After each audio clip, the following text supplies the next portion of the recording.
Olá pessoal, tudo bom?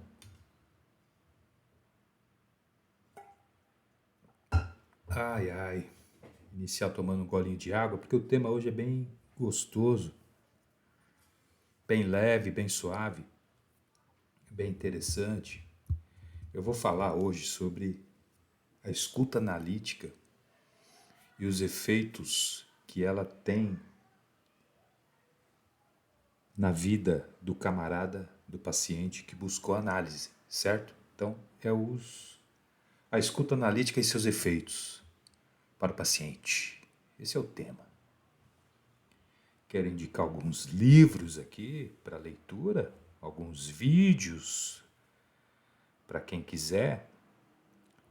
Freud e as Relações Humanas, do Pedro de Santi, na Casa do Saber. Manual Psicanalítico do Marcelo Veras. Excitados, Desatentos e Cansados, da Nina Saroudi, também da Casa do Saber. São vídeos, aulas desses três professores maravilhosos, psicanalistas. O Marcelo Veras é formado em psiquiatria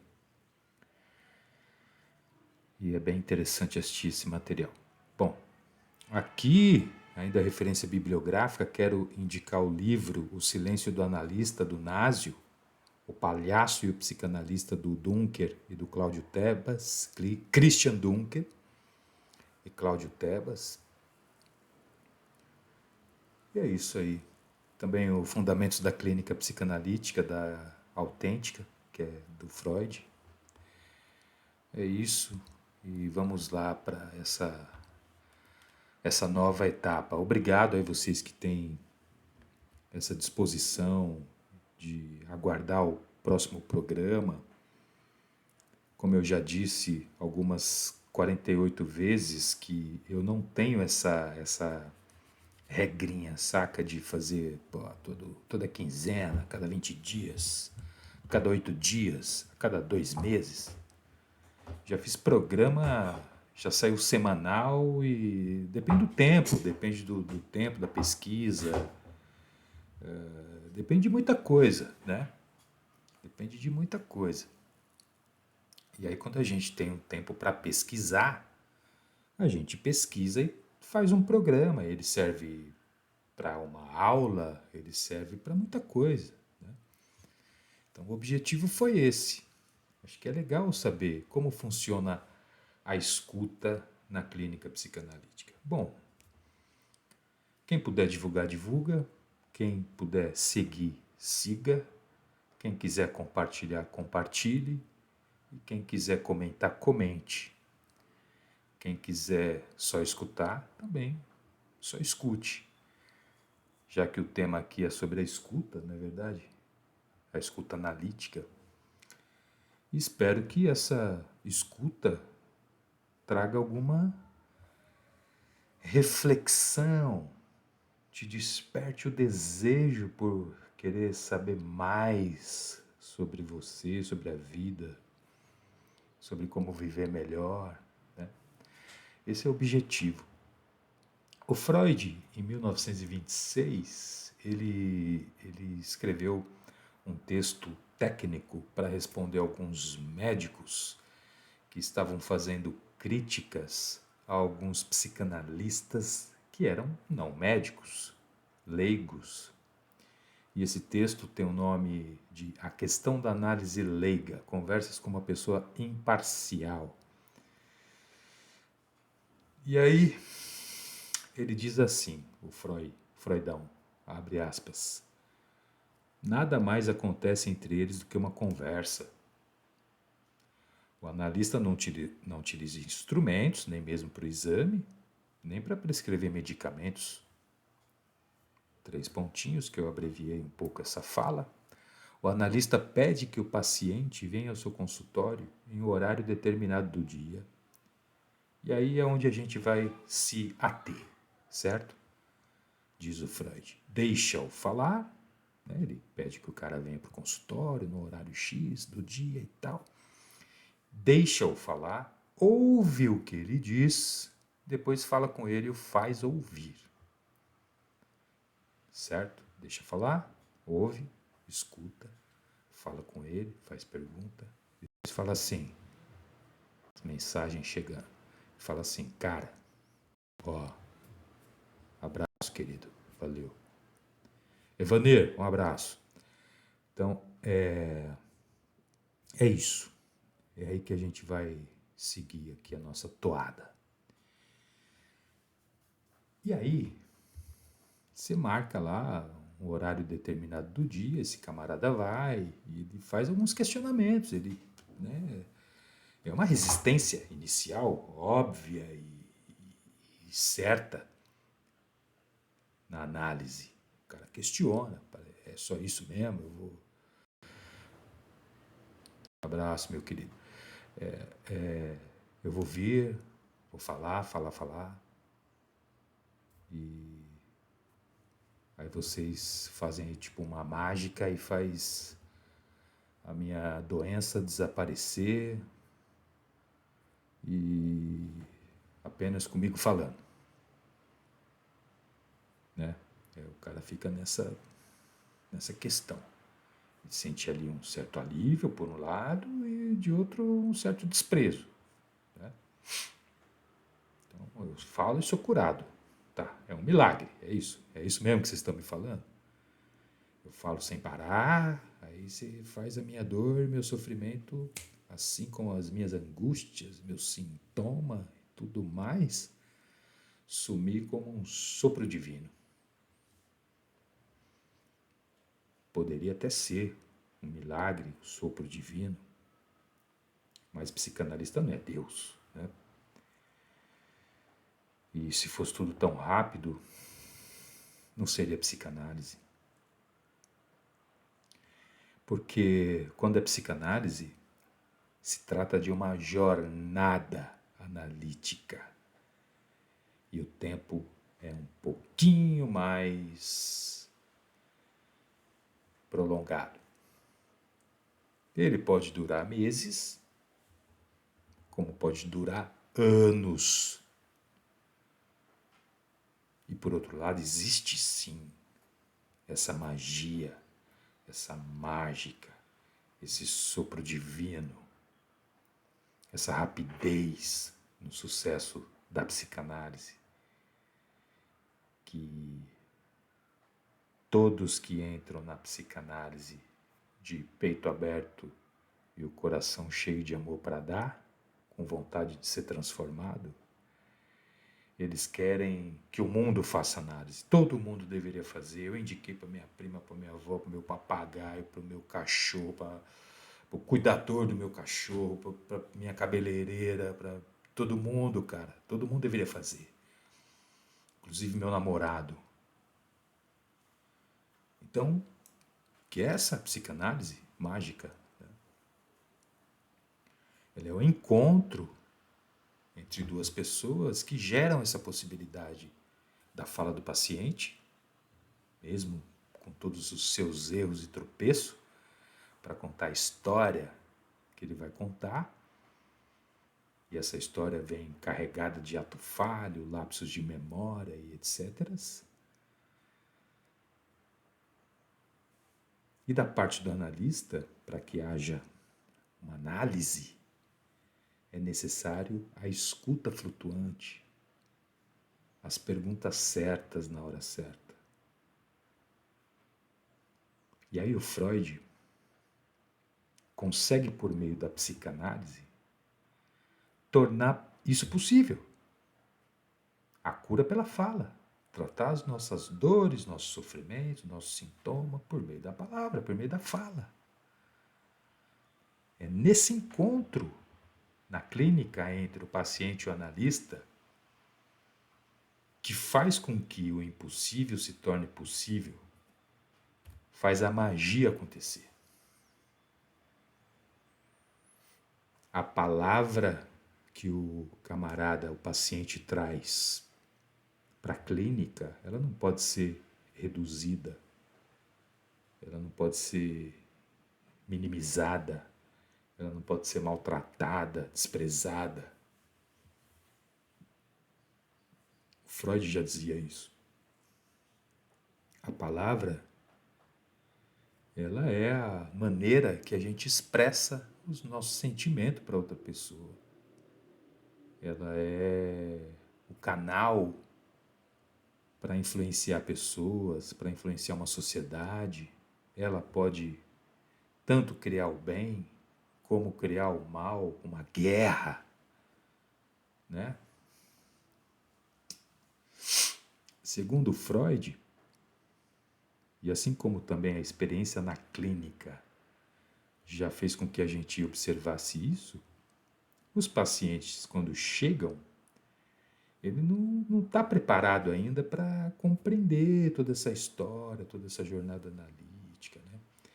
E aí o analista é quem vai fazê-lo compreender isso, vai convencer de que a palavra que ele vai falar, a fala dele na clínica, é que irá curar e libertar ele de toda essa parada, dor, sofrimento, sintoma e coisa e tal e coisa. Essa atribuição que o analista tem na clínica diante do paciente é a preparação, né? É o momento ali que você fala para o cara, olha, meu irmão, faz o seguinte, seja sincero na análise, seja sincero. Isso aqui é teu, esse tempo é teu. Seja honesto com você mesmo. Não omita nada daquilo que chegar à tua mente. Fale, cara, fale. Se você está querendo ser curado, fale. Ignora toda espécie de impedimento que aparecer na tua cabeça, com o objetivo de reprimir os seus pensamentos, suas lembranças, essas que você quer falar, certo? E aí, falar na psicanálise, na clínica, não é o mesmo que ir lá no confessionário do padre e falar, padre, pequei. Analista, pequei. São duas respostas diferentes. O padre vai falar, reze 3 Pai Nossos e 5 Ave Maria, ou Marias. E na clínica, o psicanalista vai falar outra coisa. O cara chega lá e fala do pecado, mas a minha escuta não está no pecado que ele cometeu. Está no que levou ele a cometer este suposto pecado. Será que é tão pecado assim? Essa escuta flutuante, o objetivo central dela é fazer algumas perguntas que vão gerar dúvidas, que vão gerar incerteza sobre o pecador. Me fale mais sobre o pecado. O que você pensa sobre o pecado? Ah, mas eu pequei. Como? Como você pecou? Me fala isso. Ah, cara, eu tô cobiçando a mulher do meu vizinho. Pô, eles são casados, cara. Por que eu tô fazendo isso? Sei, talvez. Qual foi a primeira mulher casada que você viu na vida e cobiçou? Pode ser a sua mãe, né? Ai, caramba, olha o que o Jeto tá falando. Que absurdo, né? O que é o complexo de Édipo a não ser isso, né? O filho tem um olhar para a mãe e vê o pai como concorrente direto dele. Talvez seja uma questão a ser resolvida, né? Então, peraí, não é isso que você fez, é o que está te levando a fazer isso. Vamos falar sobre o que está te levando a fazer isso, que talvez você pare de fazer, né? E aí, cara, o que você pensa sobre o pecado? O que o analista quer, na verdade, é escutar o que está oculto, o que está por trás disso. O que você falou para o padre, você falaria para qualquer outra pessoa. Agora, na análise, a gente quer escutar o que você não falou. Que é isso. O que te motiva a fazer isso? Entre outras coisas, óbvio. E o Freud, cara, ele era um cara. Por isso que até hoje tem gente que cria tratados, filmes, documentários. Recentemente saiu um documentário falando a farsa da psicanálise freudiana. Olha que maluquice. Tem um professor que disse que um dia, se a psicanálise for, ele até torce para isso, for proibida, né, como a bebida já foi, ela vai ser muito mais procurada e requisitada do que agora, né, que não é proibida. Ele falou, bateria na porta das pessoas e falava, oh, sou psicanalista. Opa, pode entrar, doutor. Caraca, puxa vida.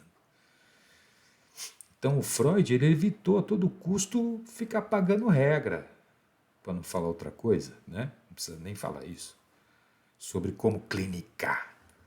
A regra fundamental é associação livre de palavras. É isso que é importante na análise. O que o paciente traz como as ocorrências, né?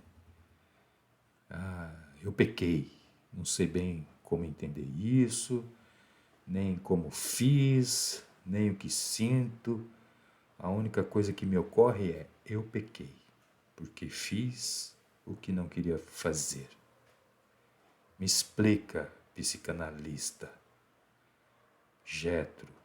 E aí o Gilson Iannini, no livro Freud no século XXI, ele diz que a associação livre, né, durante a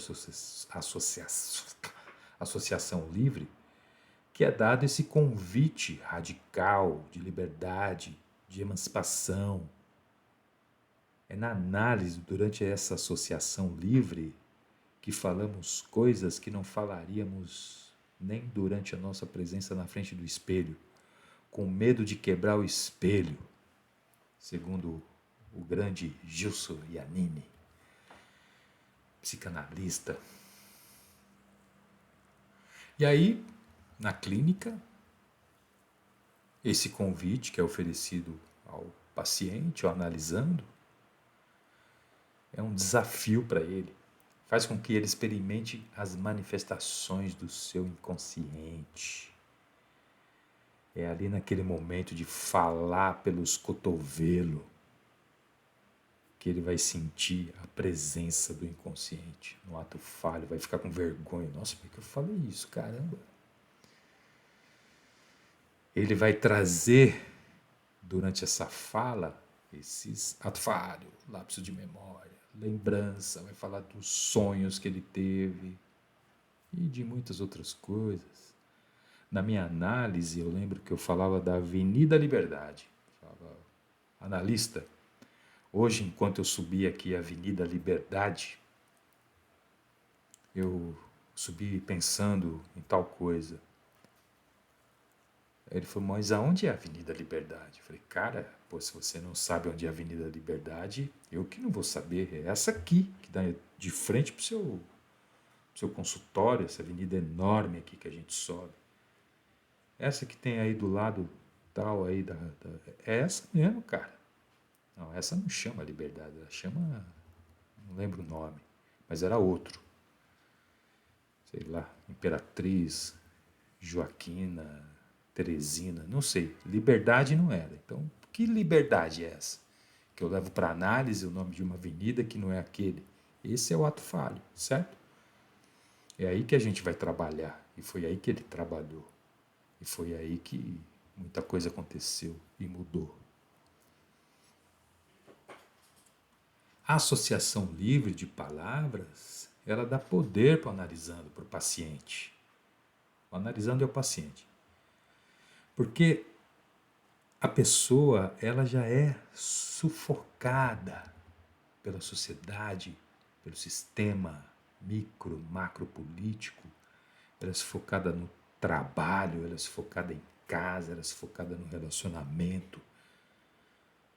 Ela não pode falar o que quer.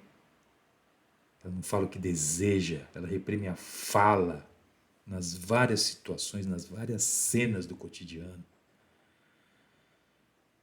Quem atende já teve a experiência de escutar na clínica e até ter falado isso para o analista, como eu já falei.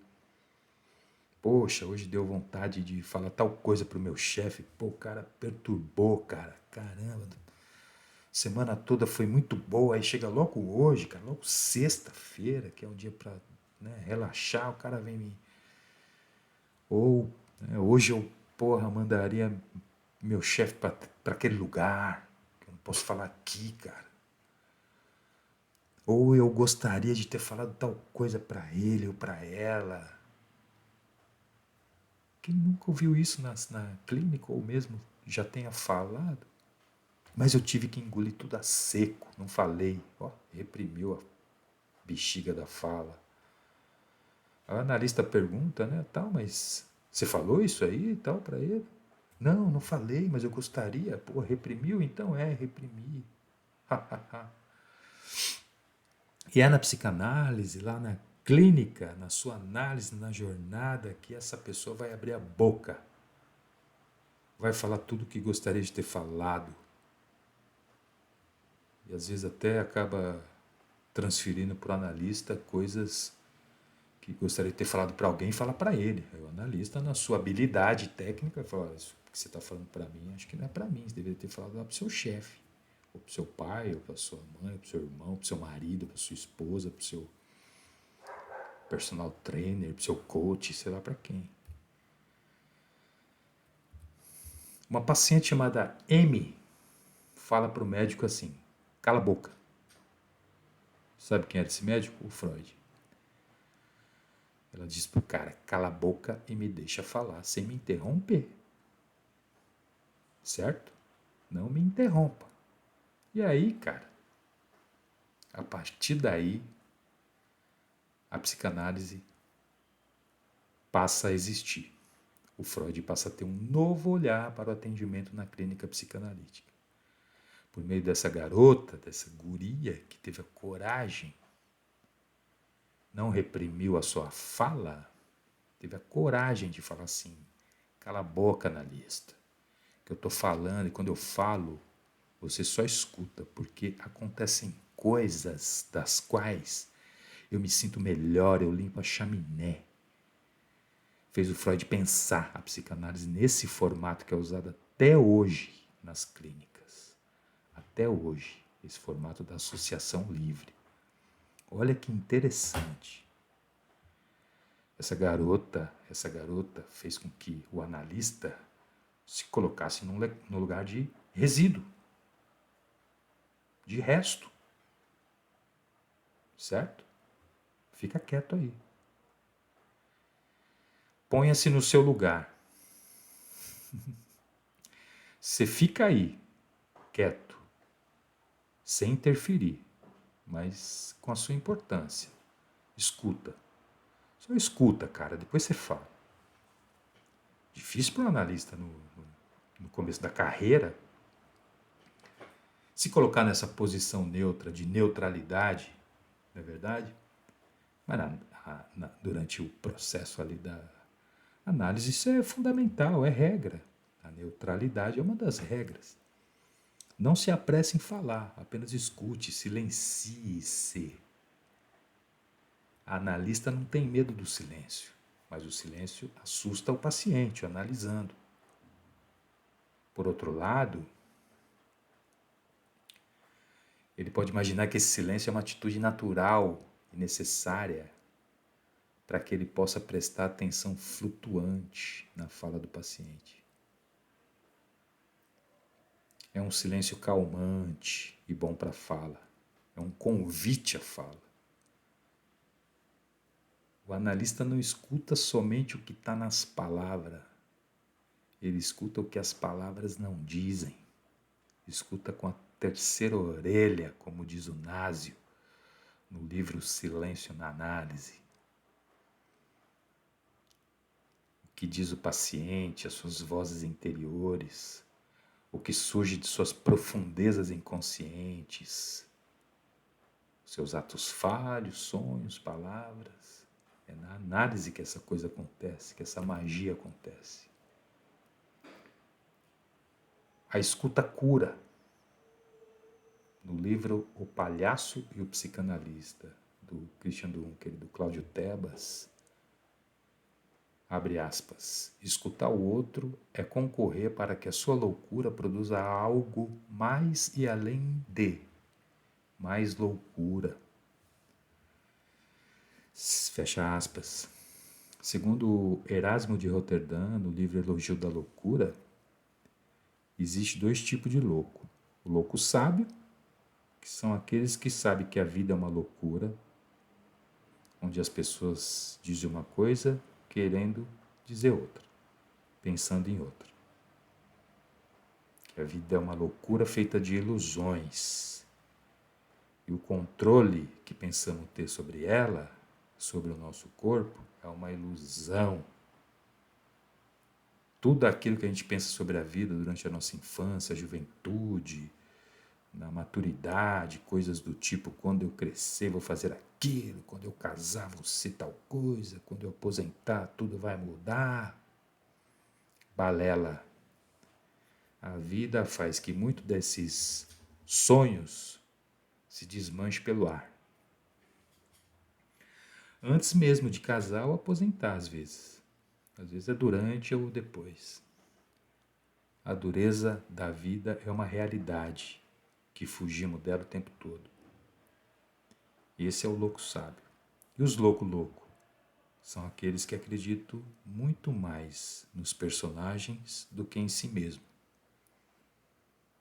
O louco sábio é aquele que sabe que a vida é uma loucura, onde a gente diz uma coisa querendo no fundo dizer outra ou está pensando em outra. Que a vida é uma loucura feita de ilusão, certo? E não temos controle sobre ela. E o louco, ele acredita muito mais no personagem do que em si mesmo. E aí esse livro, O Palhaço Psicanalista, o Tebas vai dizer que o palhaço é um louco sábio que compreende a loucura da vida e busca chamar as pessoas para fora da sua loucura louca. Que louco, né? Ninguém acorda segunda-feira, 6h15 da manhã, ou 7 horas, ou 5h30, ou 8h15, ou 8h37, ou mais cedo, ou mais tarde, e diz assim: hoje eu vou procurar o Getro para fazer análise. Mano, hoje eu vou lá no Instituto X, na escola tal. Porque, cara, eu vou fazer análise, estou me sentindo super bem. Acho que é o momento, certo? Não, ninguém faz isso. Pelo menos a experiência que eu tenho é essa. Nunca me procuraram com esse motivo.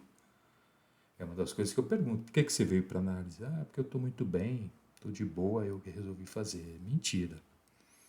Eu nunca recebi ninguém assim, cara. Eu recebi tudo, tô com problema no trabalho, tô com problema no relacionamento, tô com problema na minha vida, tô com isso e aquilo, ansiedade e tudo mais. Ninguém vem para análise se sentindo confortável, agradável, de bem com a vida, em plena segurança. Eu já tive a experiência de atender uma pessoa, né, que falou, não, eu falei, aí como é que tá? Tá tudo bem, trabalho tudo bem, relacionamento tudo bem, em casa tá tudo lindo, tá tudo bem? Então tá tudo bem. Tá. Aí eu falei, quem é que tá olhando ali na janela enquanto a gente está aqui na análise online? É o meu marido. Então nunca mais voltou para análise. Não estava tudo tão bem assim. Não estava tudo tão bem. E aí, onde há certeza, que haja dúvida. E onde há dúvida, que haja incerteza.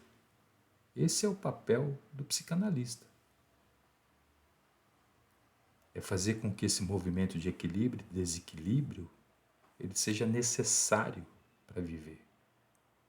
E ele se dá pela arte do silêncio, pela arte de perguntar, que o analista desenvolve. Abre aspas. A escuta é a arte de nos tornarmos outros para nós mesmos e deixar que o outro se torne um habitante de nós. Fecha aspas. Trecho do livro Palhaço e o Psicanalista. Então, vamos lá. para encerrar, né? Quer dizer que se eu for para análise uma vez por semana, 50 minutos, uma hora, falar sem parar tudo que vem à mente, falar do meu sonho, errar palavra, esquecer palavra, contar minha história, falar.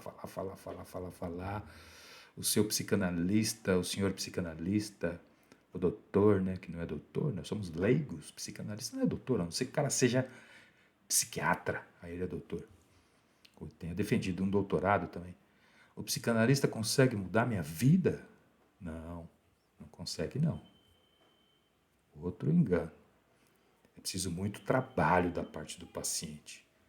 Um trabalho psíquico, de elaboração, de rever o que aconteceu nas sessões, de pensar sobre si mesmo, se observar durante a semana, observar seu comportamento, especificamente diante das situações que você traz para análise. Aí sim, pode ser que a magia aconteça. Quem já assistiu Dr. House ou Doc, que é um seriado muito parecido. O Doc, acho que um é na Netflix e o outro é na Prime. O Doc é na Prime. Gostei muito. Eles nunca resolveu o problema ali na presença do paciente.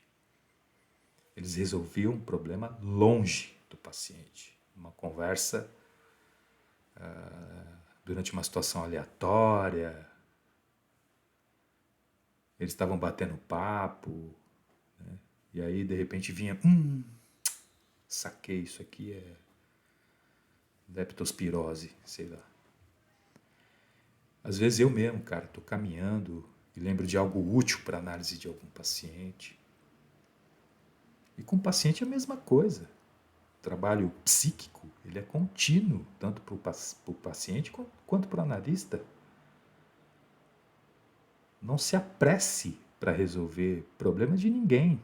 Faça-o pensar, faça com que ele encontre solução para aquilo que ele trouxe para a análise. Não é a gente que vai resolver problema de ninguém. A gente vai fazer com que ele tenha condições de fazer com que isso se resolva para ele do jeito dele, da melhor maneira que ele encontrar. Faça-o pensar, sonhar, recordar, repetir, elaborar, trabalhar em favor da sua saúde mental. Fazer as associações, as elaborações, visando encontrar soluções para a sua cura. A cura que ele deseja e não a sua. A palavra do paciente e a escuta do analista pode curar. Está escutando? E eu encerro por aqui esse programa. Agradeço, peço que compartilhe, divulga, faça parte. Obrigado por todos que escutam, para todos que escutam, para todas. E é isso. E na próxima oportunidade trarei um novo programa com o maior prazer, com o peito aberto e o coração cheio de amor para dar. Valeu, muito obrigado, um beijo, um abraço e até o próximo programa. Valeu, até mais.